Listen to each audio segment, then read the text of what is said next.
of the AWE Digital Wellness Podcast. I'm your host, Mark Ritter, and I'm joined as always by my co host, Christian Dominique, today. And we will be talking about AI in the age of, well, therapy in the age of AI and what is AI doing to disrupt the therapeutic landscape? What is changing? What can we expect on the horizon? And how is this going to change the way that we receive care, human care, and perhaps non-human care, especially when people are dealing with some mental health condition? Christian, thank you so much for joining me. This is just going to be a conversation between you and me today, and I'm really looking forward to it. Likewise, Mark, and this is a subject near and dear to our hearts at Digital Wellness. We have just presented at Neuroscience Conference and Psychological Conference about the AI, ethical AI that we're building and bringing to the market. Mhm. That is trying to mitigate some of the things that we'll talk about. But we've talked about this for close to 2 years now. AI is here; it's here to stay, and we know that in 2025, the number one use case of AI was mental health and companionship. So people are using it, and are they using it right, or is the technology getting better? What are your thoughts, Mark? So lots of people are using it. I can confirm that around 25% of OpenAI, so ChatGPT users use it for medical purposes. And of those, a lot of people are using it for mental health purposes. Emma, could you perhaps pull up the image, the first one that I shared with you, saying 77% exactly. So here's just a brief overview for everyone watching of how psychologists report their patients using AI. And this is from the American Psychological Association, a recent study that was um, published by them. So around 77% uh, say of psychologists say that their patients have spoken to them about using AI. And the reasons vary, but the biggest one, and maybe this is alarming, is that 39% of people do use it to actively self-diagnose themselves. And 34% help with self discipline, affirmations, behavioral reminders. 33% say they assist it in therapy and treatment, and 21% say something else.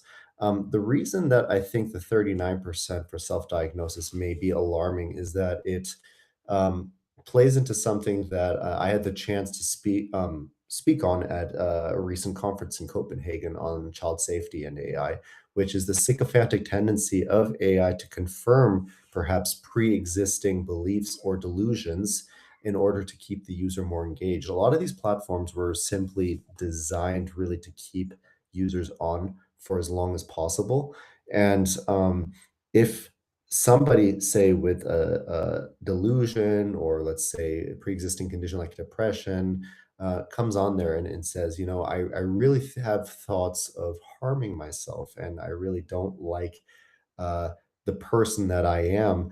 The fear here is that the AI model might confirm what the person is saying, you're absolutely right, to think that, to believe that, and to have those feelings, that you're validated and justified in what you believe. Whereas a lot of people are prone to very misaligned and very negative core beliefs, which are just not true. It's something that I deal with as a therapist all the time. People have very negative beliefs about themselves and they act in a way to confirm those beliefs, right? If you have some AI model that is presumably a trusted source of authority telling you that those pre-existing beliefs are in fact true, that could lead people down some very, very dark paths. What do you think about this, Christian, and the data that's presented here? Very alarming, as you mentioned. Hmm. Um, no one should really try to self-diagnose Yeah. on medical or mental health adjacent condition. There are professionals that are trained to do that. Hmm. You can have some, ideas, but mostly, as you mentioned, Yeah. um, people will be reinforced of their ongoing fear. People hear something on social media. Oh, I must be having this. Oh, my life partner must be this. Yeah. Oh, I see all this disease in all those people.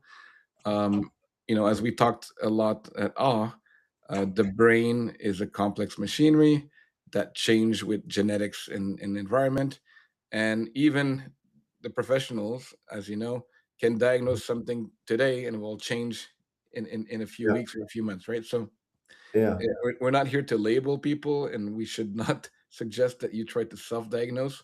But people are hearing those things, right? I can self-diagnose. I can find a way to treat myself. yeah. One of the reason why people are treating themselves, and I'll show some studies later, is that 59% of Americans are not getting the mental health support that they need. They don't No. have a psychiatrist or a psychologist available to them. So they're Mhm, saying, well, let me use AI in between or to replace because I have this need. I feel that I need help, right?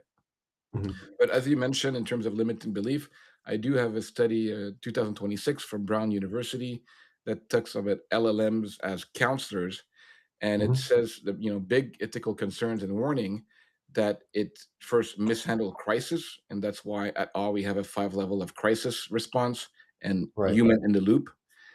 And the second one is the one that you mentioned, which is reinforcing harmful beliefs, right?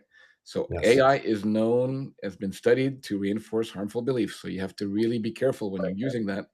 And the last part that they mention is deceptive empathy, right? So it looks Mm, like it has empathy or it cares, but actually it doesn't. right.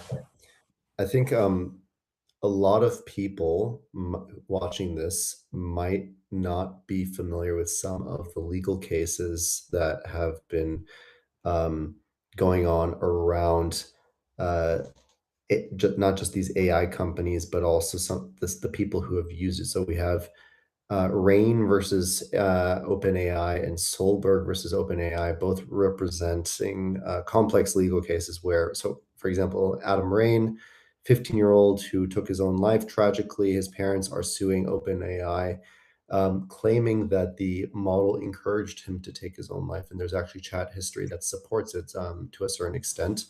Um, and Solberg versus OpenAI, so a man who took the life of his own mom and himself after he had some pre-existing delusions about who he was. And some may argue in that case that he was actually a functioning member of society, a software engineer who just fell into a rut, and the AI exacerbated that rut that he was in and caused him to get to the point where he thought it would be a rational decision to take his own life and take his mom's life. So very complex legal cases, and I'm not a lawyer, so I'm not here to say whether that was right or wrong. But it is alarming that the AI itself has a tendency to support people who might not just be in the right state of mind. Um, that comes to my second point, which is could we show the next image with some patients? Yes, exactly.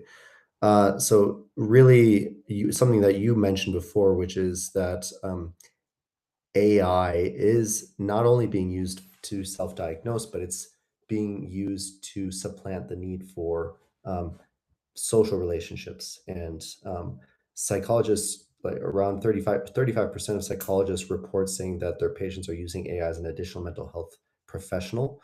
And some of the reasons that these chatbots are being engaged with in the first place, 33% say fun, but 22%, so that's one in five people for friendship, and 13% for an intimate relationship.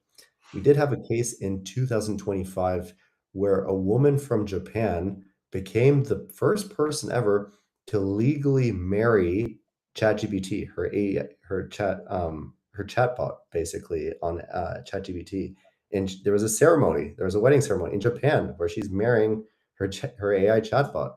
Uh, it's quite crazy world that we live in, but really it is just representative of the needs that are in society and really the ways that people are using AI in order to supplant these needs. What are your thoughts on that? Well, we talked about friendship, intimate relationship. We know that intimate relationships are across the board going very bad. We know that um, for the past 5 years, we've reported the lowest amount of sexual activities for all age group, but specifically for the young Gen Z. Um, so it's no surprise that they're linked, right? We have lack of real human connection. We have people having intimate relationship with AI. We have robots and other replacement for companionship and for sex that are being built that are more and more human-like. Um, and we have lack of, there's also another study that says um, around 20%, if I remember correctly, of individuals don't have one close friend, right? So they Yeah. might have superficial friends. They might have many friends on social media, on followers or friends, but in reality, they don't have one close friend. So the AI is kind of taking the place of that intimate, confident that you can share your Yeah. deepest thoughts and feelings, right? And I'm not sure that it's adequate. As we mentioned, it's a deceptive empathy, right? What do you mean by this deceptive form So, of it? there is some study that shows that one of the important component um, of talking to a human is that you have to be vulnerable in front of another person Yeah. that could potentially judge you, but hope that brings some compassion, non-judgment. And in the world of AI, you know that that person first cannot judge you because they're not really human, and Mhm. secondly, if they were, you can shut it down, right? You can stop talking to them. And lastly, they're built, as you mentioned, to reinforce your beliefs and to have this extra non-human empathy that is Right. almost unconditional, right? So, same thing as perhaps people love animals because animals depends which one, but let's say dogs show normally unconditional love, and right, so it's way easier to have a relationship with a dog that doesn't disagree than or with an AI that doesn't disagree than a human that might disagree sometime, right? I have to think of the old Bill Burr skit where he's talking about the sex robots. I don't know if you've seen that one where No. he's saying that we'll get to the point where, like, we are introducing these sex robots who look like people, who act like a woman, but they don't talk back, right? Yeah. And we'll get to and men will be so used to it that when they're speaking to a real woman, they'll be like, "How do I shut this thing off? Yeah. How do I off switch?" Yes, it's exactly that, and it's pervasive. Yeah, the thing is, when you speak with humans, you have to take in the full package, the good and the bad, and technology is meant to reduce friction and pain, but doing that in a human relationship takes away something really essential in just human connection in general. Yeah, conflicts are part of it, and it's about conflict resolution, not about avoiding conflict, right? So Yeah, how can you build a relationship where you have that trust that conflict arise? In relationship, in friendship, at work, conflict will always arise. How can you resolve it in a sustainable way and uh, quicker than later if possible? right. But some conflicts takes longer to resolve, but resolve them properly with another conscious human being that have their own life experience, their own genetics, their own emotions, and that's kind of the beauty of life as well, right? We need to have those relationships, as difficult and challenging as they may seem sometimes. And the other part of this, graph that really worries me is, you know, the first part is patients are using AI as an additional mental health professional.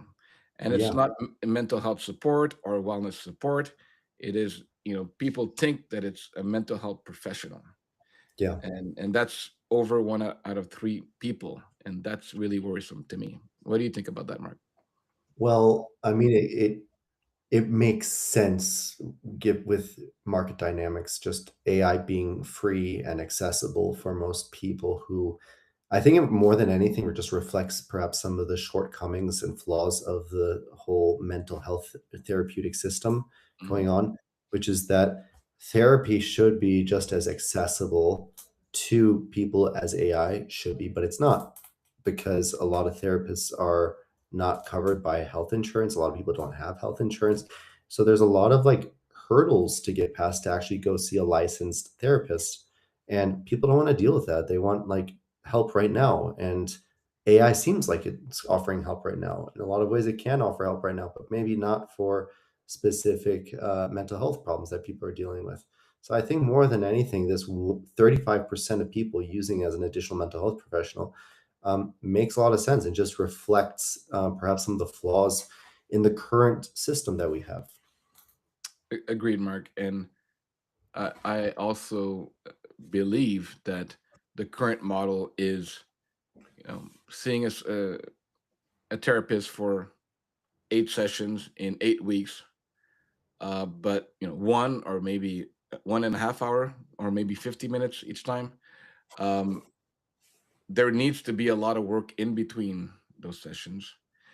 Right. And as a therapist, it's difficult when life comes in your way and your old habits come your way and your old reactions arrive, and you don't have that support, right? So one of the thing that we believe at awe is that the 24-hour 7 days a week support, and it doesn't have to be mental health professional, but it can be mental support, in a way that it's like emotional regulation, some of the things that we've talked that are non-diagnosis and non-treatment, that is helpful, right?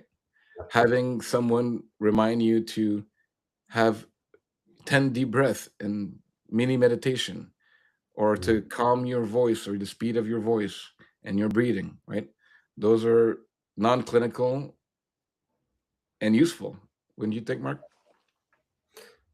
100%. And again, I really am of the belief that you need to see, hear, not feel in touch, but you need to actually have a semblance of speaking with a real human being.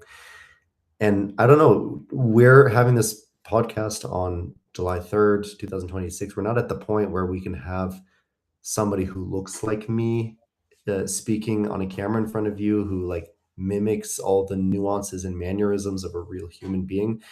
But I don't think we're far away from that, and I don't know what the world will look like when we have um, people or models that look like people speaking to others on calls and claiming that they are actual human beings. I mean, at that point, it would be even from a business perspective, like you have companies like BetterHelp, right, who are contracting real therapists and offering their services to a bigger audience. But if BetterHelp got rid of all the people, all the human therapists, and replaced them with AI therapists who look like people, they could offer therapy to millions, if not billions of people, right? But would that, scalability come at the cost of um, real human connection? I don't know. I think that I had this conversation with a friend the other day, but I don't think we can use software to solve s- mental health challenges 100%. I just don't think that it layers on top as nicely as people might think with other problems. Because when we talk about resilience or loneliness or a lot of other themes that apply to mental health, these are forged in the real world, not in front of a screen necessarily. So, yeah, those are some of my thoughts. But what do you think? Yeah, very very nice points. I think, again, AI and technology has the possibility to enhance well-being, wellness, mental health, physical health. Although we know that using too much of technology can sometimes be increasing sedentarity and physical health, and sleep and all those things. The potential is there, right? It's always of how you use the technology and which limits do you give it, and you know which part of your day or your week do you need to have a human being, Yeah, and it shouldn't be zero or zero friends, and which time should you not be on the screen, which time should you be outside, yeah, having a walk, being in nature, listening to music, yeah, live music, and preferably, right? 100%. And this is a fine line I think that AWE has been very aware of, which is that, we are a digital company, digital wellness, but we're very careful about making sure that the human problems that people deal with are addressed in a human manner and with a human solution, very much so with the team of coaches, psychologists, and therapists that we are building up. So you have to remember that even though uh, you might have a problem, right? It's not necessarily going to be found in front of the screen. Um, so maybe we can take a look at the next slide, which says 9 in 10 psychologists exactly. So 9 in 10 psychologists just report on positive and negative effects of their patients using Hmm. AI. Um, so the psychologists who said that their patients were using AI recreational or as an additional mental health professional talked or noticed, and here are some statistics. So um, 71% said that the patients were talking about their mental health with a chatbot, right? Of those who were using AI, 68% said they were feeling supported or validated by a chatbot, which is good and is promising. 49% having a positive communication with the chatbot, and 41% using a chatbot to reinforce healthy coping skills, right? That's good. However, 36% did say they were developing a level of dependency on the chatbot. 25% having unhealthy communication with a chatbot, and 15% developing distorted thinking or delusions related to a chatbot. Wow. Um, so I like that the negative effects are reportedly less than the positive ones. Hmm. And I don't know if it's realistic to eliminate those, get them down to zero. This is an iterative process, and a lot of these companies like Google, OpenAI, Anthropic are rushing to bring these models to the market rather than trying to evaluate the mental health consequences in advance. Yeah. But first and foremost, I would say that this is a nice graph to see that is a little reassuring. What are your thoughts on this? Um, yes, I won't say it's reassuring. I see that there's definitely more positive than negative. Yeah, But we can also question the positive, right? What is having a positive communication with a chatbot? That's very subjective, right? true. And I think, again, because you might have difficulty communicating with your friends, your family, your coworker, your lover, then you can say this is positive communication versus a real human. But my suggestion is, why don't we teach you how to have better positive communication with a human, right? And that's difficult, but that's a skill that can be learned, right? And when you have that, then things get better, right? And then you might say, I had a neutral communication with a chatbot instead of positive, right? When you think about feeling supported and validated, again, this is something that has been programmed and is for profit to take your attention. Yeah, If you call a friend and you're feeling sad, and someone picks up and say, I'm here for you, right. I would argue that that's much more feeling supported and validated, right? So Yeah, I'm sorry to interrupt. What were you gonna say? yeah. So just to say that the greens are promising, but they're also subjectively reported, and I think that they Yeah. don't encompass the whole human experience, right? So you're saying is that we need more granular data on what these metrics actually mean when people say that they're having Mhm. positive communication. What does positive communication actually mean? Are they feeling supported in that moment of time where they used it? Or but does that come at the cost of like long-term uh mental health that or yeah, that they're Yeah, building and up?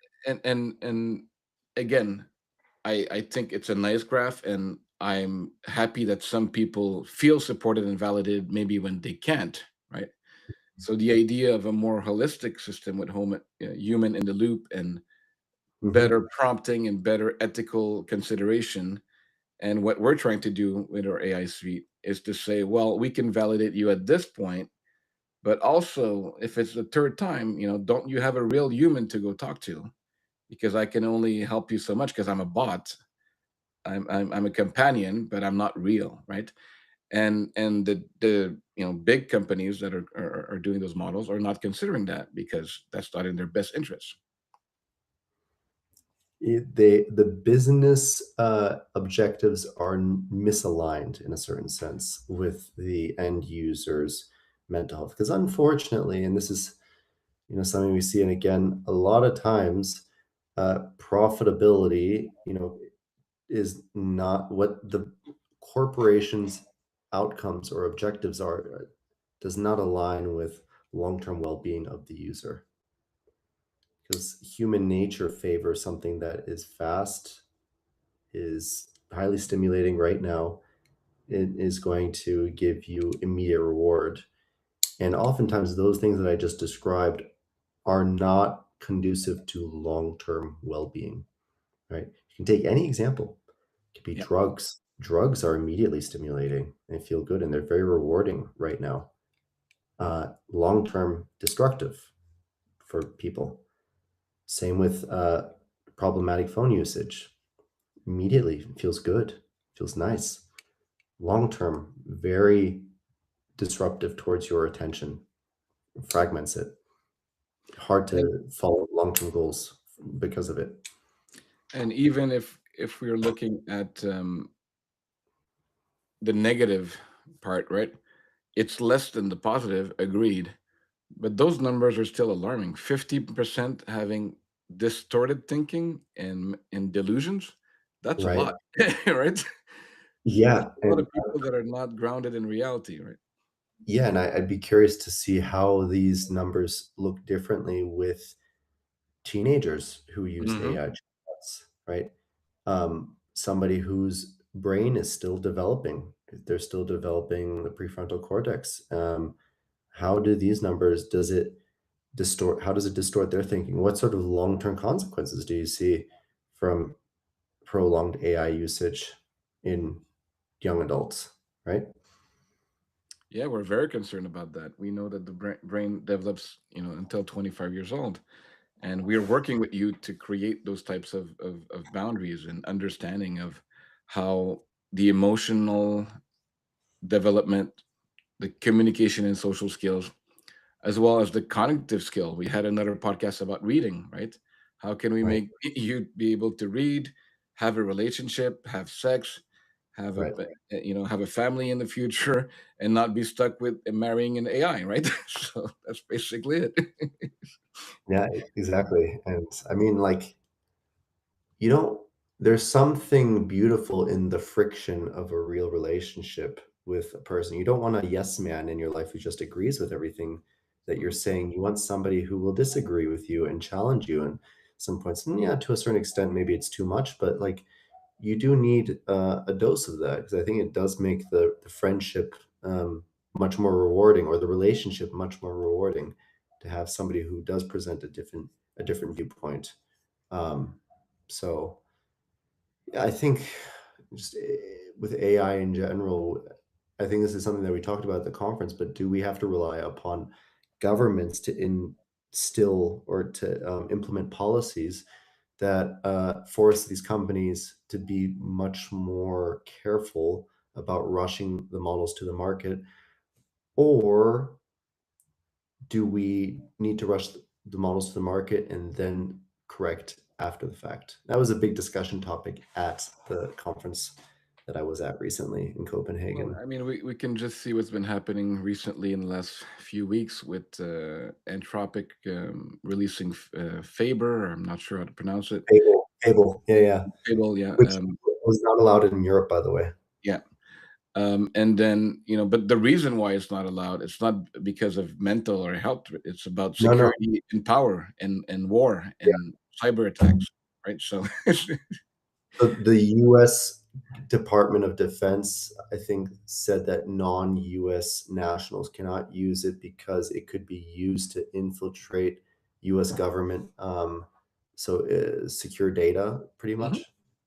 Okay, interesting. And I'm not saying that's not a valid point. I'm just saying that the governments are not showing much interest on helping mental health or wellness. They're looking at their own interests as a government and Yeah, maintaining power and I I hegemony. would I would I would push back a little bit on that because you have seen, maybe not the US government, but governments around the world, including Australia, France, Denmark, Spain, to name a few, implementing these social media bans. Now, whether the ban will actually work is another question, but I think they're half-heartedly, or trying to address some of the issues around not AI explicitly, but smartphone use, problematic smartphone usage amongst teenagers. UK recently just enacted a ban for kids under 16. So I think governments, yes, but I think it's like prohibition kind of, right? Hmm. When the government basically said, okay, alcohol is now illegal, then what people did is they just found more clever ways of drinking, right?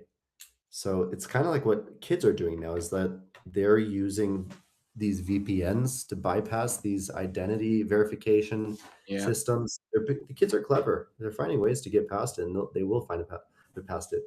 So is it the government's responsibility? Maybe not, but how else, you know? I, I think the government should and can be a player. I think it also has to do with individual organizations, Mhm. individual people, consumers that make better choices, that become aware, that are not Yeah. just following the train of AI is the best and with no guardrails. Um, Mhm. but it's not a blanket statement about all governments or the U.S. government specifically. I did find that in Illinois there is a penalty of $10,000 violation from the WOPR Act that was in fall of last year for any AI delivering therapy. Right in the state of Illinois, you cannot use AI to deliver therapy. So there's How some things like that that are happening. Is that adequate law? I don't know either, but it's in the direction of trying to put guardrails. Right? Do you know what they mean by that? Is it like a therapist using AI in their practice, or what do they actually mean AI No, it's delivering AI delivering therapy. So AI is only allowed for supplementary support, um, and there are some other bills that are being passed, and that's what we believe at this time. Also at AWE, our AI is not diagnosing, is not treating, is not doing therapy. It is doing support, well-being support. So because OpenAI doesn't claim they are a therapy chatbot, they're not subject to these penalties then in Illinois. Correct. It's only if someone were to claim that they were explicitly okay. Yeah. Are there any companies on the market that do this right now? I do have some information about Terabot, which had some RCT, so random controlled trials, recently, and that had some positive result. Um, but yeah, I think I'll just go through some of the articles that I got, Yeah, if you want to absolutely. bring them up. Um, so this is the similar study that we talked about, and I think to me, like, what I want to focus on here is um, AI can help for self discipline. Affirmations, is a big term. It's just as affirmation. Again, we can be more specific on what a good and bad affirmation is. How is it helpful? How is it translated in neuroscience and psychology, positive psychology, and behavioral reminders, right? So, those things to me are interesting. Mhm. Um, but what's interesting here is they talk about this may not reflect the full scope of people tuning to chatbot for mental health advice or companionship, right? So this is still even looking at the tip of the iceberg, right?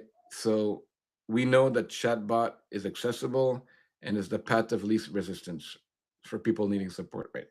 So what we're trying to do is making sure that they have another path of resistance, which has those intentional guardrails, um, Mhm. like the products that we're making. Because if we go to the next slide, they clearly say that general um, AIs are not geared for that. They are not supporting that, right? This is another story that says mental health. So this is AI chatbots for mental health self-management, lived experience centered qualitative study, and the results show that informational accuracy, um, can actually mislead information, right?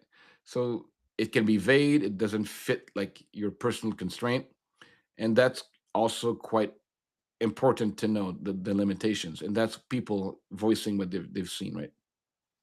And the second point is emotional support is not exactly doing the need for human connection, right? Mhm. Even the validation and judgment or non-judgment is what they call here machine empathy, or another study they're talking about deceptive empathy. And this is a limitation, right? It feels good in the moment, like we saw the other graph, positive, I felt validated, but those are the real limitations, right? And then there's privacy and other concerns.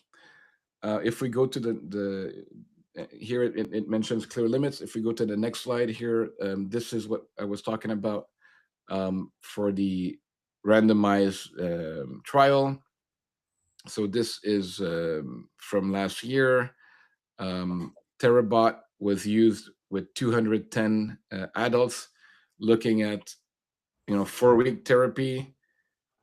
It was 8 sessions, if I remember correctly, for about 6 hours total.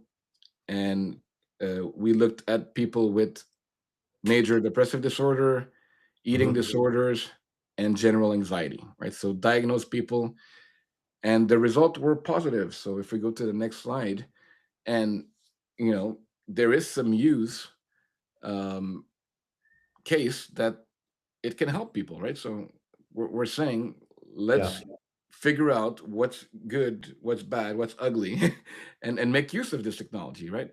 So it says that at 4 and then 8 week. So after the 4-week treatment, they followed up 4 weeks later. They concluded that it was reducing some symptoms, right? So that's very promising. But then there's also some guardrails, right? So the next slide talks about the actual result. So depressive symptom dropped 51%, anxiety fell by 31, and eating disorder risk decreased by 19, right? So those are great results, and we have to acknowledge them. But even Terabot are not saying that they're ready to release this. It's still in trial. Um, it does give affordable mental health care, and people even felt like, they say here, they almost treat the software like a friend, right? And we talked about this is good for the marketing of the product, but it's probably not good for the user, because they have all those issues with treating a machine like a friend, right? The next part mentions a bit more about the risk, and then they mentioned clearly that such safeguards aren't built into most commercial application currently on the market, right? So in some specific test scenarios, we're seeing good results. We're mitigating the risk, but even if this was developed since 2019, they are still saying that it's risky and should only be used as support and not to replace. That AI can still respond inappropriately. And again, most chatbot that you can find right now on the internet or that you're using does not have that. And that's why we created our AI suite. Eddie, Medi, Habi are all using those safeguards that are not in what you can find today. Yeah. I think super interesting data that you shared.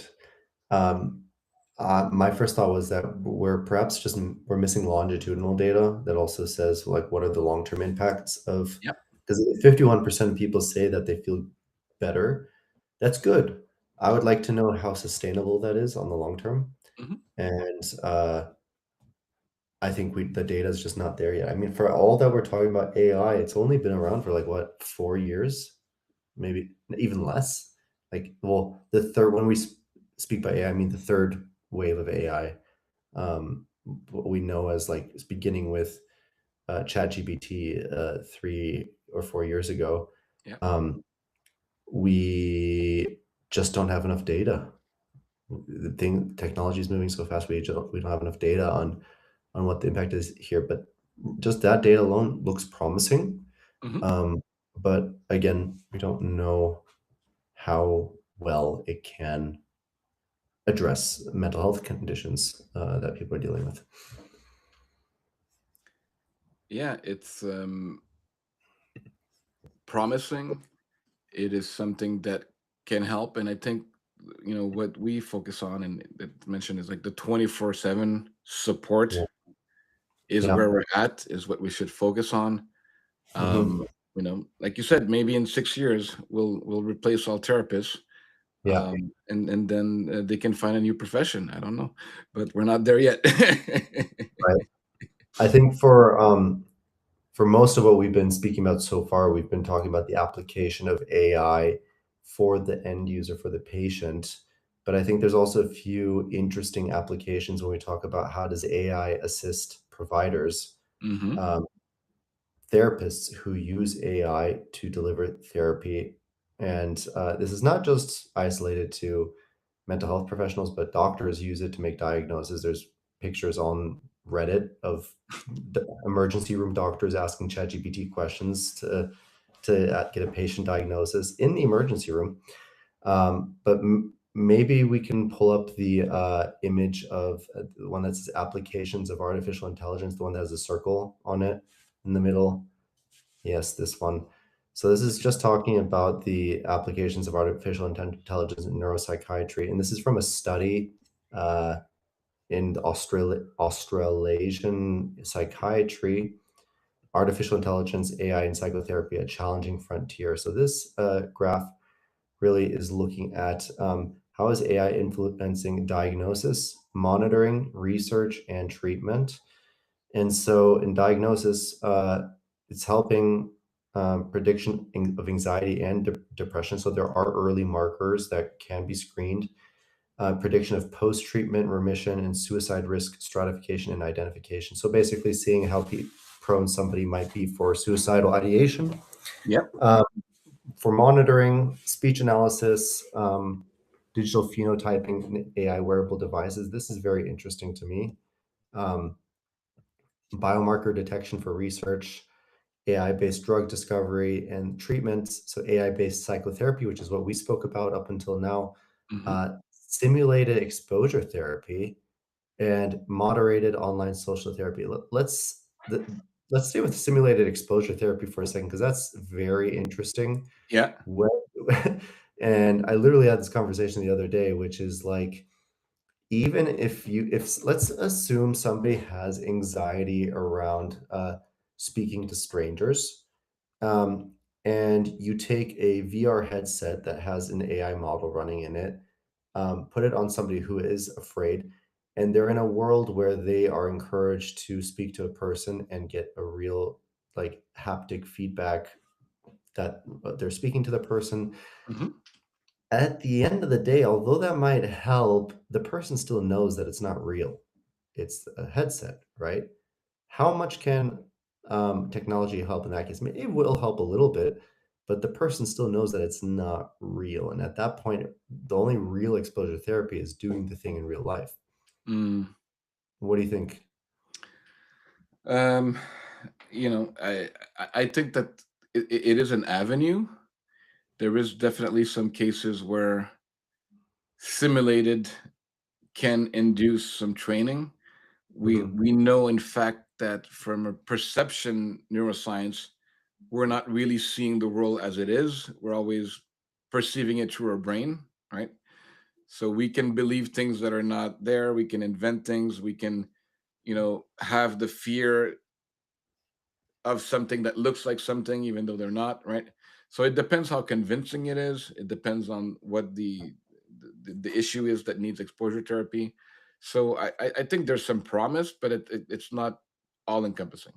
The only use case that I can think of that would actually work is if the person was unknowingly in a VR headset. Like if you put a VR headset on a sleeping person and they woke up and really believed that was like reality, Yeah. like that would be convincing enough. But if they knowingly put it on, they know, yeah, if I mess up a conversation, it's just a headset at the end of the day. It's not a big deal.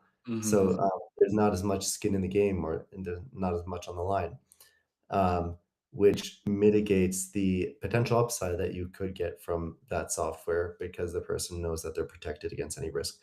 Um, Maybe we can take a look at the paper itself. Like, I attached a screenshot of it. Yeah. Exactly. So this paper is called Artificial Intelligence in Psychotherapy: A Challenging Frontier, and the purpose of the paper was to explore potential risks of AI for psychotherapy. So there were a few really interesting points in this paper, and the first one being that AI systems have already proven far superior to humans in raw intellect, data comprehension, and quantitative reasoning. But the study itself argues that what therapy actually requires is wisdom, not just Mm, intelligence. yeah. And so, what the authors define as wisdom as a multidimensional personality trait encompassing empathy, compassion, emotional regulation, and self reflection. And that patients uniquely value the physical presence of a compassionate individual to establish a sense of connection and security, something an algorithm just cannot emulate, right? And this is something that Gabor Mate also says is that one of the most likely predictors of a successful therapeutic outcome is the relationship between the therapist and the patient. Sorry, yeah, you were about to say something. I didn't put my light. Yeah, it's not only Gabor Mate. I think most therapists knows there's a lot of study about that. The thing is though that there is also studies that say that people using AI as therapy, most of them feel that they have a good therapeutic relationship with the AI as well, right? Right. Um, but as you mentioned, I think wisdom is a very interesting topic, and we can define. We love the word compassion and some of the other cues there. I would also say, the embodied experience, right? So the Yeah. humans learn, and we forget because our classrooms are made in a way that the teacher is in the front and you figure out, you read that, and then you go home and you regurgitate that information and you think a bit on your own. But in Mhm. reality, we're also learning in a context, in a physical embodied sense, right? And the ability to have another human being virtually or in person, even virtually now, like we're seeing each other's eyes or body movement, we're laughing together, right? And we're, Mhm. we're synchronizing our brains. There are some other studies that we saw that you can synchronize brains with other human beings. You cannot really do that with AI, right? And it's also the emotional component, which is co-regulation. We know that we Right. can help regulate your emotions, and AI can do it on the cognitive side, right? It can help you think using CBT or other techniques, reframing, cognitive reframing, to help you think about a situation and don't see it as frightening or as depressive as you might on your own. But Mhm. when another human being is there with you, that person can calm you and co-regulate, right? And that's something else that the paper highlighted is that you have this thing called the reinforcement learning trap, Hmm. which is actually, well, AI models they're trained using reinforcement learning for human feedback, RLHF for short. And it's deliberately programmed to prioritize user satisfaction and optimize for unconditional positive regard. Right. So Yeah, some of the six tendencies that we were talking about. yeah. The flaw, however, when delivering therapy is that AI is hardwired to make the user feel good in the short term. It struggles to deliver constructive criticism or challenge a patient. Hmm. And AI, therefore, is fundamentally ill equipped for critical therapeutic processes like cognitive restructuring, which require confronting uncomfortable realities to achieve long-term growth. And that's something that where AI falls short in a lot of cases, right? Yeah. A good therapist will challenge the patient with uncomfortable realities. And the best that I've seen AI do, I do this with Claude. I always tell, well, not in a lot of my chats with Claude, I say, deliver the brutal, honest truth, right? Do not hold back. And I have to do it to basically make it go against its own programming and just give me something that I find actually constructive. Um, Good. Yeah. And I think being aware of it already helps. Yes, we can prompt the current LLMs to go a bit beyond their normal mode of function. We can prompt them to write in a different way than they normally would, that they can talk in a different way as well. yeah, um, I think that's all good. I'm just also wondering if AI, which has a lot of knowledge, and we can look at the general knowledge that the LLM is trained on. Then we can have a specific training if you have a project or whatnot, or if you're creating your own bot. Um, but what is that fine line of what challenge is good for that Yeah, person right now? And that's why we have experts in education in our team as well, right? So there's this concept from the 70s, still popular very now, called um, I'm taking in French, zone proximale de mhm. développement. So it's Proximal development. yes, exactly. Proximal the development zone. So it, Yeah. it is the optimal zone where your challenge is adequate for you to learn, and then you can have concept like scaffolding and helping people get to those different Jean stages. Piaget, right? It was Piaget who Yes, exactly. Yeah, was he Canadian as well? I don't remember. Okay, I don't Yeah, remember if he was French or Canadian. But yeah, absolutely. Like these AI chatbots, there is a fine line here, and that we have to regard and be careful with, for sure. And I think that also like leads me to another point, which is that, if they're 24/7 available, like there can be a certain dependency that people develop towards the um, chatbots. yeah, Somebody has an anxiety disorder, for example, something that is very rampant amongst Gen Z and millennials nowadays, highly correlated with technology use.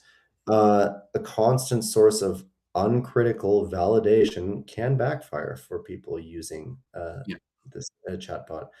And so the study also said that always available chatbot can inadvertently enable validation seeking behaviors, stripping a patient of their ability to self regulate and adaptively coexist with the natural uncertainties of life. Yeah.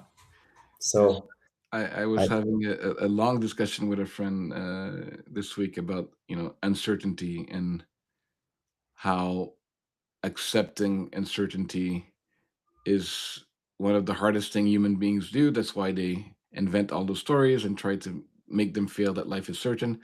But it is the best way to cultivate resilience and growth, right? So maybe a lot of AI usage is an attempt to mitigate the uncertainty of the future. yeah, I would think Because so. I think people cannot deal with that and live with the uncertainty of not knowing what will come next year, right?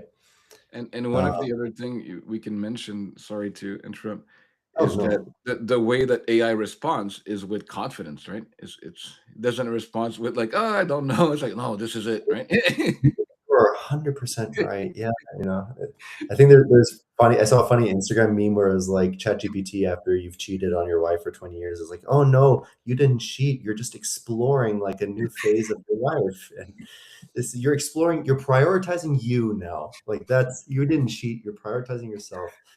So, yeah, I think that, we have to be careful. But when it comes to neuropsychiatric conditions, like eating disorders, for example, Mhm. we do have data suggesting that these AI models are especially harmful. The paper also cited that this case study with AI chatbot called Tessa, which was actually used by the National Eating Disorders Association to provide therapeutic services for young women with eating disorders. And due to in a lot of like these models like GPT-4 and Gemini, they're trained on general population data, not psychiatric cohorts. Yeah. So infamously, the chatbot was actually had to get shut down after only 1 week of pilot usage because it was Okay. giving harmful advice to vulnerable users. And that just proves that we have a lack of robust evidence for safe clinical implementation of the chatbots themselves. Yeah, I agree. And there's another study in NEJM AI that talks about the digital mirror, what we talked about, and it's called Digital Mirror Clinical Potentials and Relational Risk of Gen AI. And again, the user feels they have an alliance with the AI, right? So that feels good in the moment. But then you Mhm. develop dependency, then you're not having real relationships that are difficult in the outside, right? And it's all this, short-term fix, which maybe that person is not in distress today, but Right. the idea, and we've talked about this at length, right? The idea of a good therapist is that you give skills to the patient so that they Yeah. don't need you anymore. You don't try to develop a relationship where they become dependent of you being there all the time. No, and I think it's something that I read about in so book Bad Therapy by Abigail Shriver talks about how the economic model of most therapists is to try to keep their patients on for as long as possible, rather than saying like, hey, this is like a 2 or 3 month like collaboration where I'm going to help you develop these skills and then you're away. That I've done my job. And similarly, although perhaps not to the same nefarious extent, these AI models are designed to just keep the users using them for as long as possible, Oh yeah, right? So it's again, it is a misalignment of what's best for the user and what's best for the company, because I think those two are they're just not they're not of the same token necessarily, unfortunately. And what we try to do at all is like provide support before the fact, not after the fact, preventatively. exactly. And when you're getting to that zone of you need human support, like that's what we're building our ecosystem with: audio, AI, human in the loop, working as a portal, working in a collaboration to solve a whole organization to help you.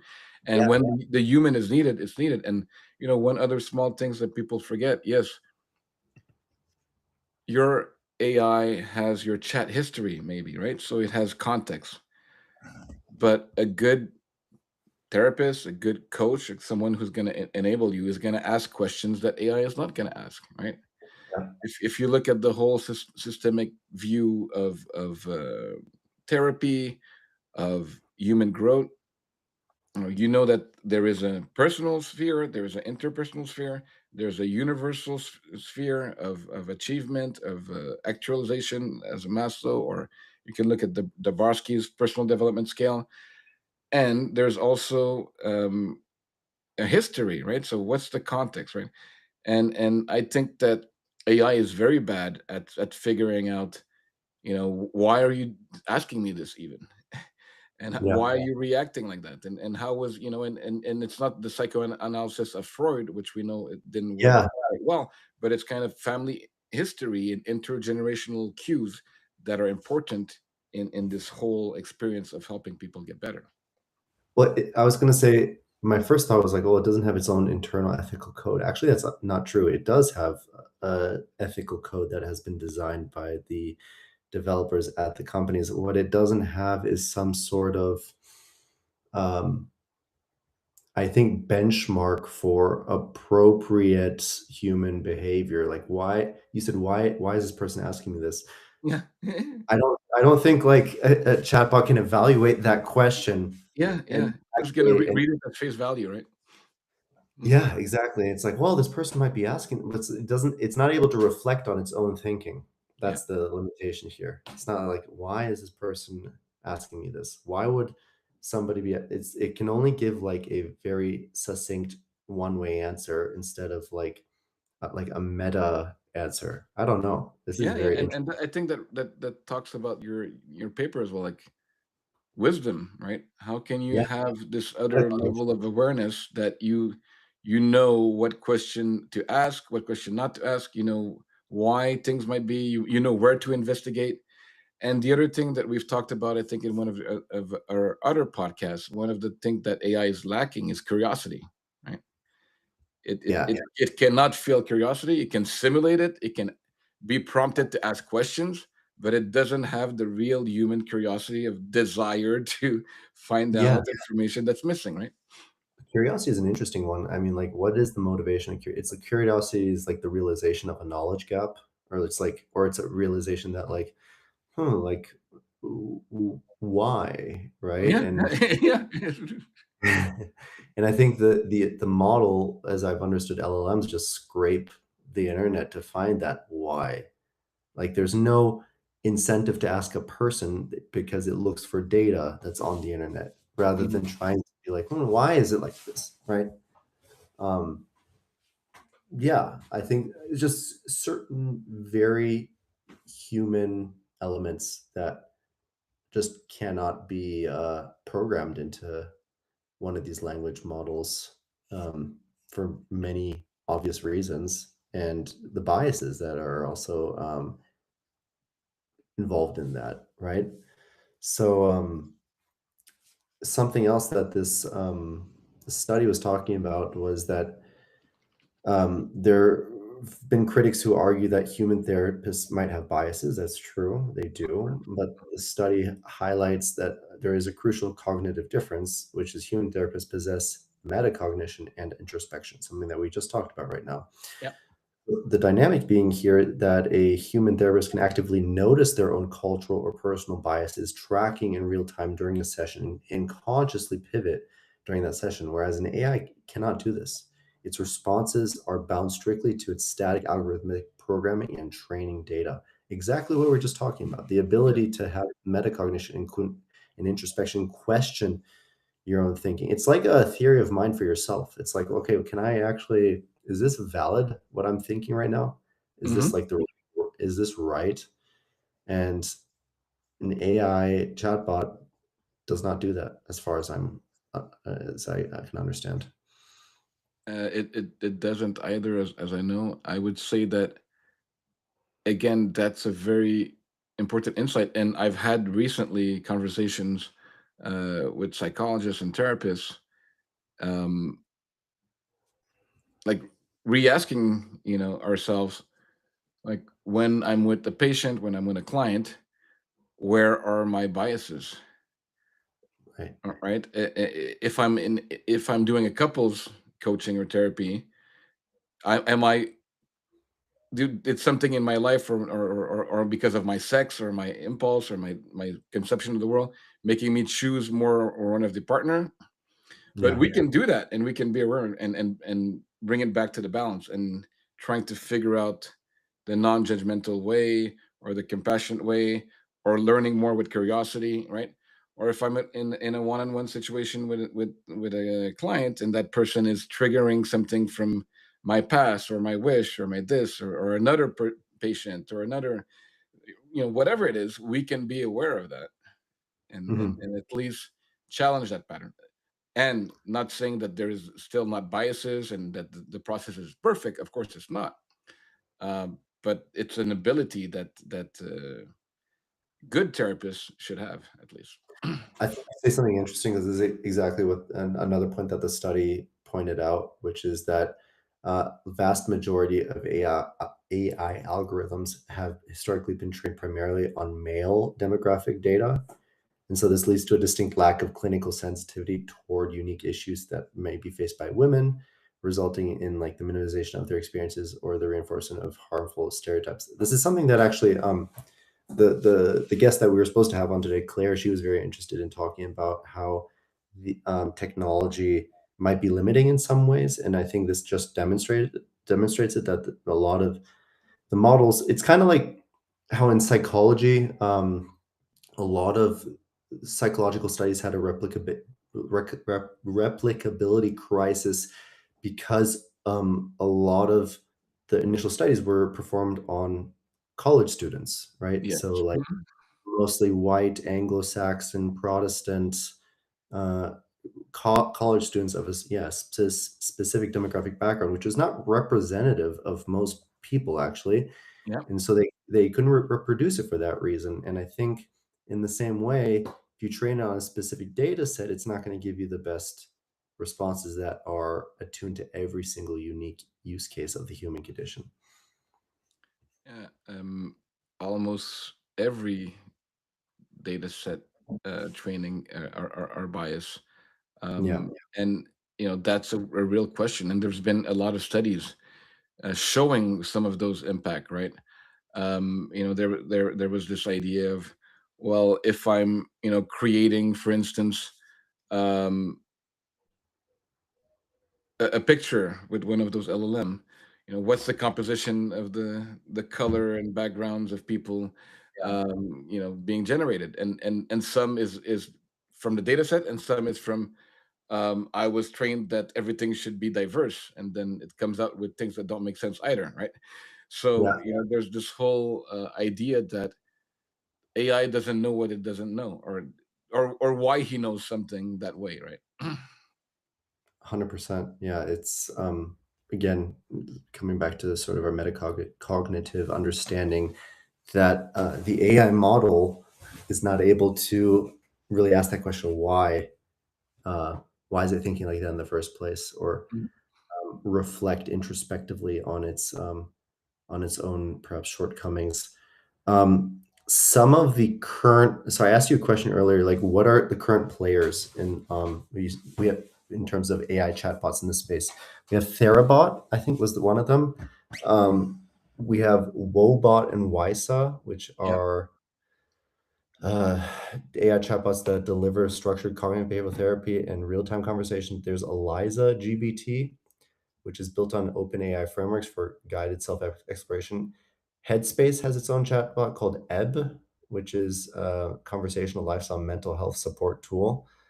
But I think it's very important to understand that although these companies have developed these tools, that there are very serious limitations to pretty much the ones that we have all been discussing around these, specifically with the sycophantic tendencies to just confirm what a lot of users already pre-existing beliefs are.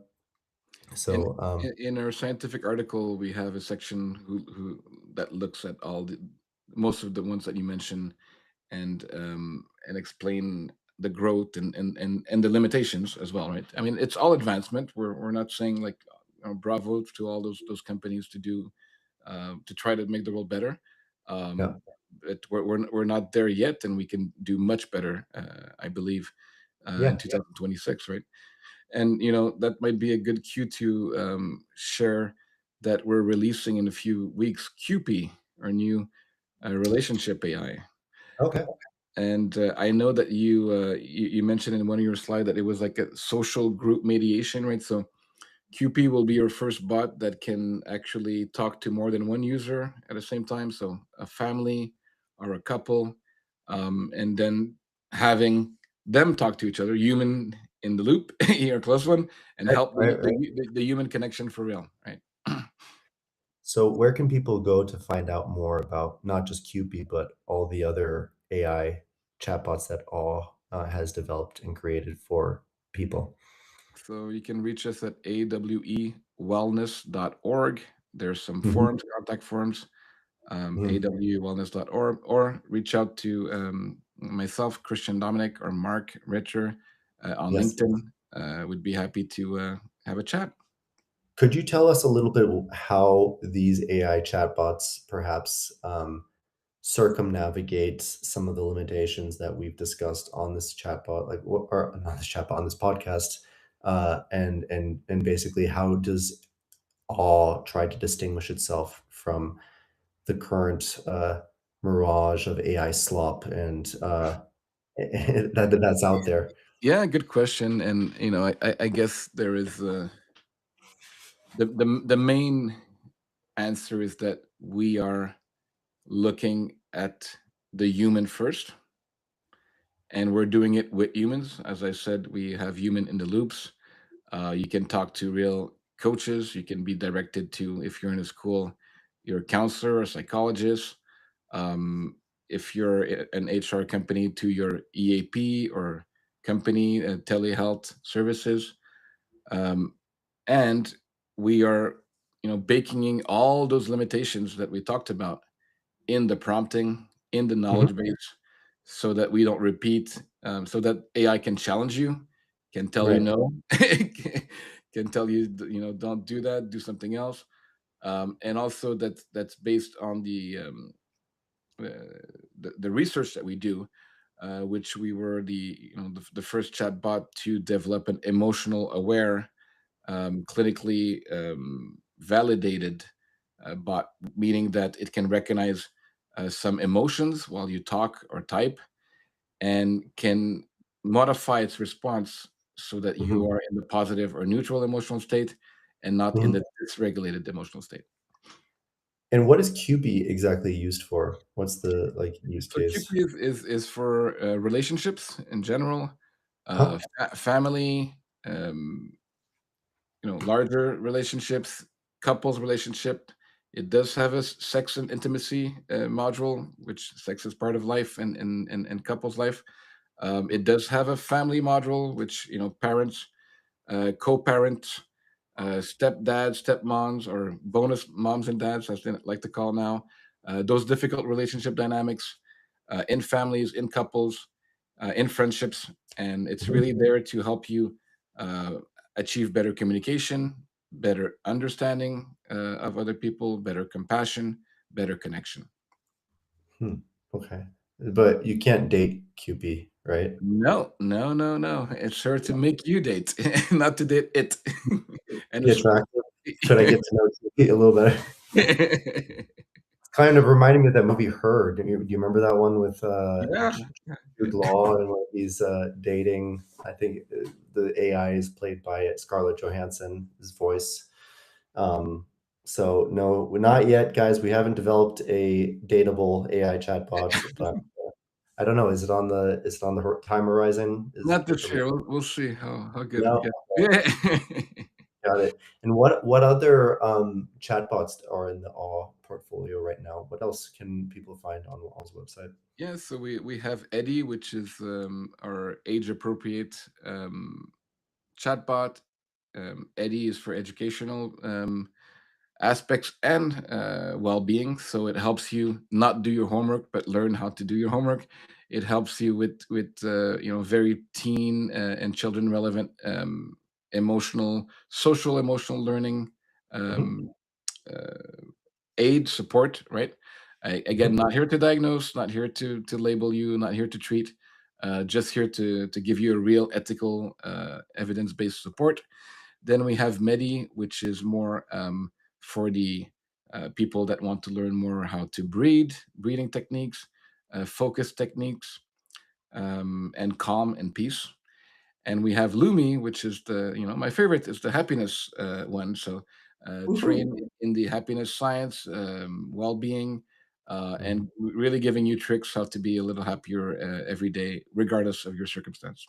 So, what would somebody, let's say, like a 17-year-old dealing with anxiety around, meeting people, which chatbot could they possibly use? So that would be Eddie. Uh-huh. Yeah, Eddie is again trained with social, emotional Mhm, learning, helping skills mhm. to perhaps we talked about simulated exposure. Yeah. Perhaps Eddie can say to you, yes, if you're scared to talk to that other person, we can practice together, and Mhm. then it will say now go. Right, so it's not just staying in that loop, it's then go talk to a human, go challenge yourself, go in the real world.